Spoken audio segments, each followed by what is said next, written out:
The United States is headed for a total collapse. And it's not going to be just a financial collapse. Financial collapse is a huge part of the equation, obviously, but there's much more to this picture. A nation that is socially unified and politically sound can quickly recover from a currency crisis, stock market collapse, or even the loss of a war. But when a nation is fractured ideologically, corruption at every level of government and finance, and with a culture that has become hedonistic, superficial, and self-absorbed, the chances of that nation holding together through a serious shock are very slim. In this video, we're not going to attempt to outline every possible scenario and every possible outcome. And we're not going to go into the technical details of why we're in this situation, nor am I going to try to prove the point that we are headed for a collapse. I've made a number of videos covering these topics that you should watch if you need the background. Here we're just going to focus on what comes after the collapse, however that collapse unfolds. So imagine, if you will, that we're fast forwarding to that moment in time when the US government has lost control.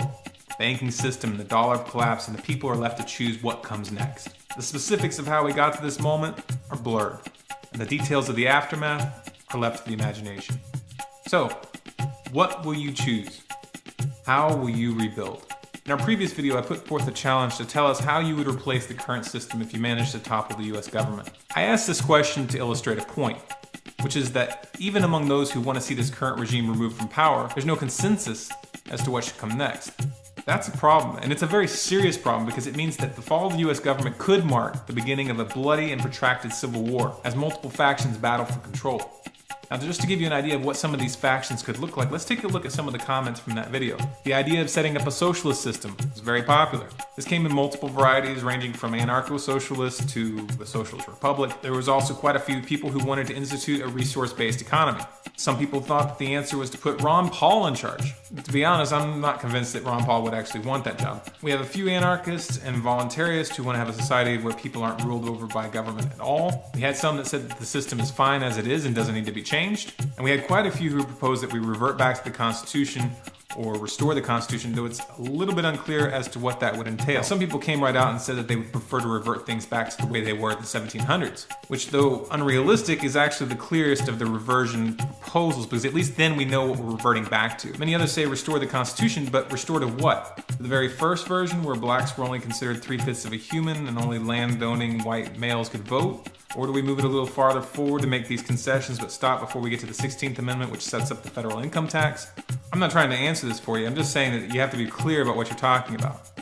Now, without me taking sides on any of these issues, just take a look at these factions. Many of them are diametrically opposed and cannot be brought together in a compromise. So what would happen if these people were left to sort out what comes next while operating from our current paradigm? A paradigm in which the state uses violence to enforce its will. There's really only three possibilities. One, you all open a debate and try to convince each other which way is the right way.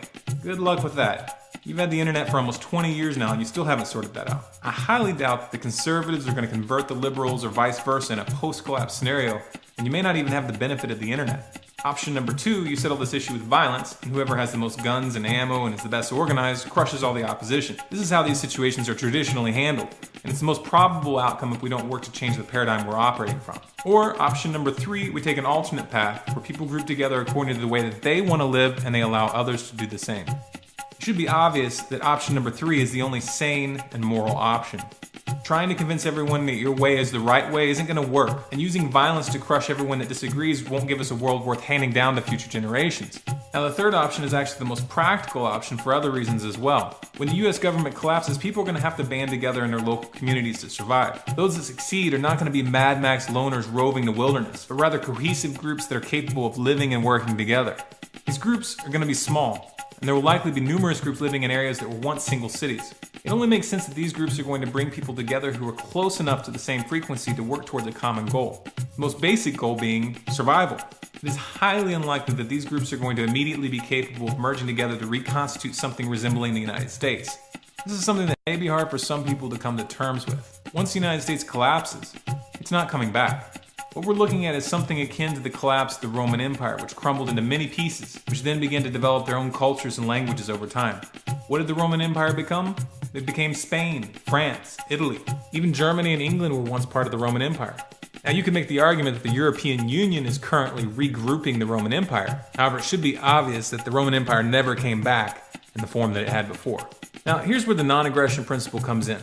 There is no way that we're all going to come to an agreement as to how we want to live. But that's okay, as long as we can agree to at least not use violence to impose our way of life onto others. There's absolutely no reason that one community couldn't build a resource-based economy right next to an anarcho-capitalist community, or have an anarcho-socialist community right next to a constitutional community. As long as we don't initiate violence to get our way, there's no reason that these contradictory systems couldn't coexist. The non-aggression principle is really a very, very simple idea. And that's a good thing, because the simpler an idea is, the better chance it has of being adapted by people with very different ideologies. Could a constitutionalist abide by the non-aggression principle? Of course they could. Could an anarcho-socialist abide by the non-aggression principle? Again, of course you could.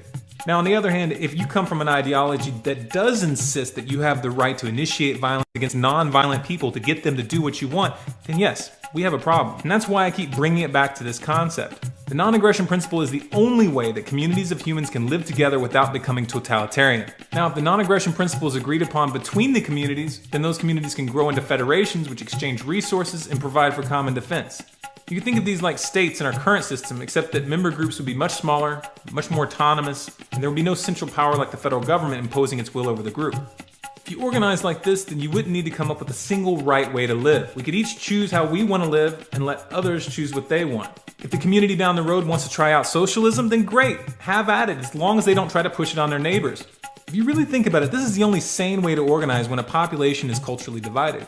An additional benefit of this approach is that rather than monoculturing culture, which is what we do right now, you would actually have a choice. You would have real diversity of systems, and we could let these experiments play themselves out and find out what works. And maybe, just maybe, somebody will come up with something that works better than what we have right now. What I'm talking about here is dealing with culture the way we deal with technical inventions. When something works, it's imitated. When something fails, we don't all have to repeat those mistakes. The problem with our current paradigm is we force everybody into the same experiment. So when one experiment fails, the whole system fails. Now, I've tried to come up with a label for this concept. I've considered the term federated voluntarism and voluntary federationism. To be honest, both of them sound a little bit clumsy to me. What are your thoughts? How would you rebuild? My challenge to you is to answer in a video response, but with one condition. You have to answer the question of how you would deal with people who don't want to go down the same path. Would you use violence to force those people to comply? Would you create a system of law enforcement to have others carry out that violence for you? Be honest here. Don't skirt around the question. Bonus points if you can come up with a better name than voluntary federationism or federated voluntarism. If you want more content like this, be sure to subscribe to this channel, Storm Clouds Gathering on YouTube. For lots of other bonus content, be sure to follow us on Facebook at facebook.com/stormcloudsgathering and on Twitter at Collapse Updates. And of course, our website is stormcloudsgathering.com.